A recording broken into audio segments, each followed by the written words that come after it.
Living in Europe with my dog Buddy was supposed to be an exciting adventure. But let's be honest, it can be tough making friends, especially when your best bud is a Chihuahua with the social grace of a sugar-fueled chimp. Back in Australia, I was part of a vibrant dog owner community. We were like a pack of cool parents bragging about our pups' latest tricks and coordinating playdates. It was a real-life puppy bowl, minus the obnoxious commentary. Fast forward to Europe, and suddenly Buddy and I are social outcasts. Trying to strike up a conversation with a local dog owner is like trying to teach a squirrel how to ride a bike. Forget about it. Weeks turned into months, and Buddy and I finally found a few folks who tolerated his energetic presence. Let's just say, having a deep conversation with these folks was like trying to talk to a brick wall. Most of them seemed to have witnessed the rise and fall of dinosaurs.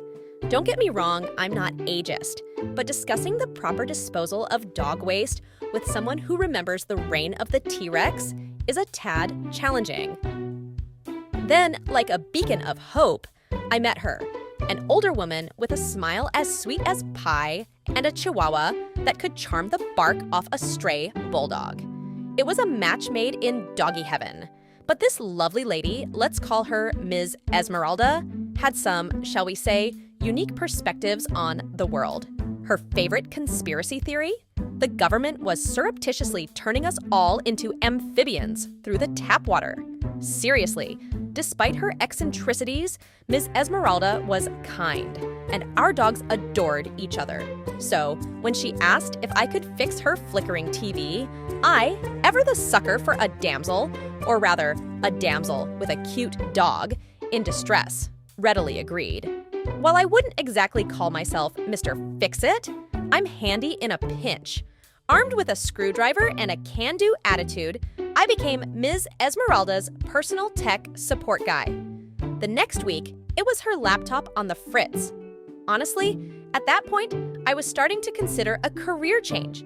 Things were progressing swimmingly, or so I thought, until Ms. Esmeralda requested my dog-sitting services. Free dog-sitting? Sign me up. But then the calls began. An endless barrage of frantic calls about how much she missed her precious pup, how worried she was about his well-being, and, the pièce de résistance, her deep fear of eagles snatching him away. Listen, if I wanted wildlife drama, I'd get a pet hawk, not a Chihuahua. Ms. Esmeralda's demands escalated. She started treating me like some kind of canine guru, expecting me to decipher her dog's every whimper and whim.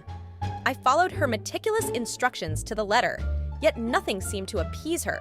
I felt like I was auditioning for the most stressful dog-sitting role ever. World's most patient dog whisperer. Finally, the day arrived to return her beloved pup. You'd think I'd just saved the dog from a burning building, the way she reacted. The cold shoulder doesn't even begin to describe it. Ms. Esmeralda acted as if I'd kidnapped her firstborn.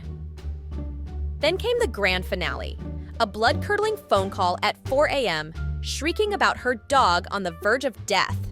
Half asleep and clad in my pajamas, I rushed to her apartment, only to find the dog napping peacefully, blissfully unaware of the supposed drama. Turns out, Ms. Esmeralda was having a meltdown over the vet's diagnosis. Her dog was overweight, fantastic. Apparently, I was now a dog nutritionist as well. After that incident, Ms. Esmeralda vanished. Poof, gone without a trace. Weeks later, when I finally bumped into her, she spouted the most bizarre accusation. I was controlling her? Controlling her? The only one being controlled here was me, juggling her dog's every whim and enduring her conspiracy theories. The whole situation felt like a bizarre, waking nightmare. So, there you have it, the cautionary tale of the lady who ghosted me after I practically saved her dog's life. To this day, I grapple with the question, was Ms. Esmeralda a genius or simply bonkers? Probably a bit of both, but one thing's for certain, my days of dog-sitting for eccentric old ladies with questionable beliefs are officially over. That text message was the cherry on top of this whole nutty sundae. If I didn't have a Chihuahua, you would never noticed me, it read. Ms. Esmeralda's insecurities were like a force field, warping any good deed into a perceived attack.